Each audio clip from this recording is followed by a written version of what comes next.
is adrift. I mean, there's absolutely no leadership from the core Brussels technocrat, oligarch, kleptocrats, and because the core has no real leadership, and the periphery so hollowed out, it seems that every country's kind of just drifting, in this sea called Corona, and just getting swamped by the waves. Anyway, Alexander, what's your take on what's going on now? Well, I think this is exactly right. Let's deal with the core. Let's deal with the EU and its institutions, the EU Commission, or the the European Council, all of these entities. They are in complete silence. They are in lockdown. They have not. There's no EU policy on what to do with COVID-19, with the coronavirus. There's no proposals from the EU that have been sent out to the member states on how they should respond. There is no real policy by the European Central Bank. There's been no meetings of the European Council. I mean, if ever there was a situation that seemed to call, to my mind, for a meeting of the European Council, that's the leaders of the various EU states coming together to agree a joint position on something. Well, here is a threat, an existential threat, supposedly, threatening the entire population of the European Union, with Italy already in lockdown, Spain fast moving in that direction, Germany only a little way behind, France already the situation, they're looking very bad. This is a crisis which, if the EU meant anything, one would expect the European Council to be meeting urgently to agree a common position on what to do. It's not meeting. And the reason it's not meeting is because there is no agreement between the EU leaders on what they should do. And as you correctly say, what's happened is that by default, it's been left to the governments of the member states.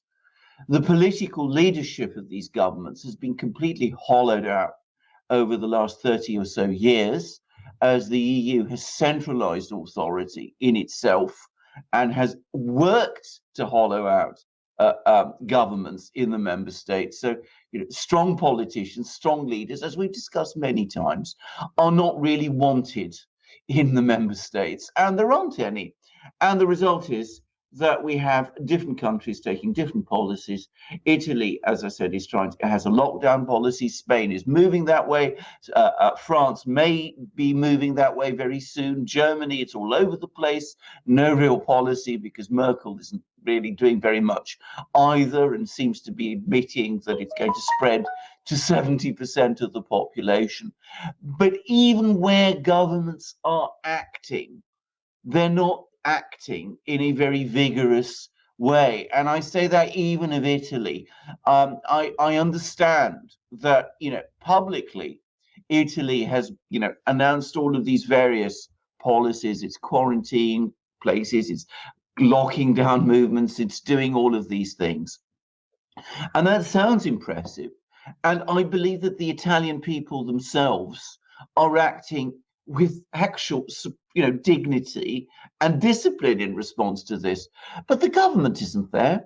We're not looking at a situation like we saw with Wuhan, where the Chinese government rushed medics from all over all over Italy or all over Europe to particular hotspots in Italy. We don't see hospitals being created. We don't see massive testing regimes. And Italy perhaps lacks the resources to do those things by itself. So it's looked to its EU allies for help. And what does it get? No help at all. So it needs respirators, apparently. There aren't enough respirators in Italy. So they went to the Germans and asked for help, because Germany is a major country that makes respirators. And the Germans said, no, we are now passing a law which says medical equipment like that must remain in Germany. So, the Italians are very upset because they're not getting the kind of EU solidarity that they were expecting. Well, every man for himself right now. It's every man, every woman, every country for itself, except none of them are doing it very well. And on the subject of respirators, Italy has received some respirators. They didn't come from Germany; they came from China. So there you are. It's not they're getting more help in that respect from China. The adversary country, the place that we're supposed to be careful about because they're going to challenge us in all these sort of ways, and we mustn't touch their mobile phone providers and all that sort of thing, or go with their 5G policies.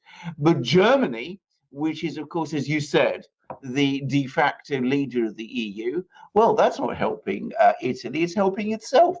I'm not opposed to countries, I want to make this very clear, being first and foremost concerned about the livelihoods of their own people.